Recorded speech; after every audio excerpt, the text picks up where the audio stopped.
নমস্কার সবাইকে, আর একটা ভিডিও নিয়ে তোমাদের কাছে হাজির হয়ে গেলাম, বলতে পারো ছোটো মোটো একটা ব্লগ। তো আজকে বাড়ির সমস্ত কাজের ভিডিও টিডিও কিছু দিলাম না, ডাইরেক্ট চলে আসলাম রান্নাঘরে আজকে কি রান্না করছি, ছোটো মাছের চচ্চড়ি, তার সাথে করব সজনার চচ্চড়ি। আজকে একটু সিম্পল মেনু। এই যে কড়াই চাপে দিয়েছে, তার মধ্যে আমি দিয়ে দিলাম ফোড়নে দিলাম আমি শুকনো লঙ্কা, কালো জিরা। এর মধ্যে মাছ তো প্রথমে ভেজে আমি তুলে নিচ্ছি, তারপরে দিয়ে দিলাম সব রকমের সবজি, যে সবজিটা খেতে ভালোবাসি সেই সবজিটা দিয়েছি।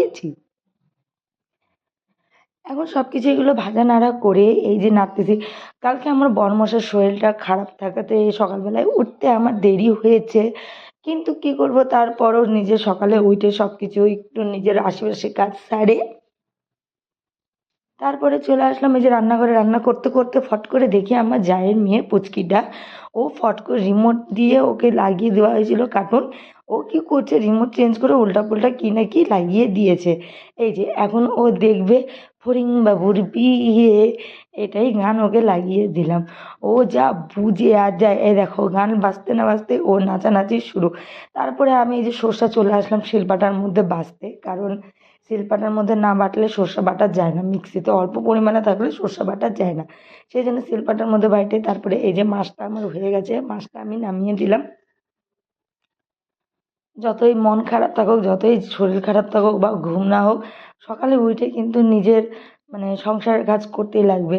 তারপরে চলে আসলাম বড়মশাইকে দেখতে, দেখি বড়মশাই শুয়ে আছে, কারণ বড়মশার শরীরটা খুবই খারাপ ছিল, 12টা বেজে গেছে, তো আমি একটু যাই দেখে আসলাম। তারপরে আবার রান্নাঘরে রিটার্ন আসে, এই যে রান্না কাজ করতেছি। বাইরের ওয়েদারটা দেখো কি দারুণ, বাইরের ওয়েদারটা খুব সুন্দর, মেঘলা মেঘলা, ভালো লাগতেছে বাইরের ওয়েদারটা। তারপরে রান্নাবান্না সব কমপ্লিট। তারপরে এই যে আশীর্বাদ যাওয়া, রান্নার পরে যা বাসন থাকে খুঁটিনাটি সব বাসন মেজে নিলাম আমি। বাসন টাসন মেজে নেওয়ার পরে এখন সব কিছু ভালো মতন ধুয়ে মুছে রান্নাঘরটাকে সুন্দর করে পরিষ্কার করে এই যে খাওয়ার যত রকম রান্না বান্না হয়েছে আমি সব কিছু এক জায়গায় করে দিলাম। তারপরে রান্নাঘরে এই যে গ্যাসটা খুব সুন্দর করে ভালো করে মুছে নিচ্ছি, কারণ রান্না বান্নার পরে যদি ঘর বা রান্নাঘর পরিষ্কার না করলে না, দেখতে একদম আমার কাছে ভালো লাগে না। তারপরে এই যে শাশুড়ি মাকে খাইতে দিয়ে দিলাম। আজকের জন্য এতটুকুই, টাটা।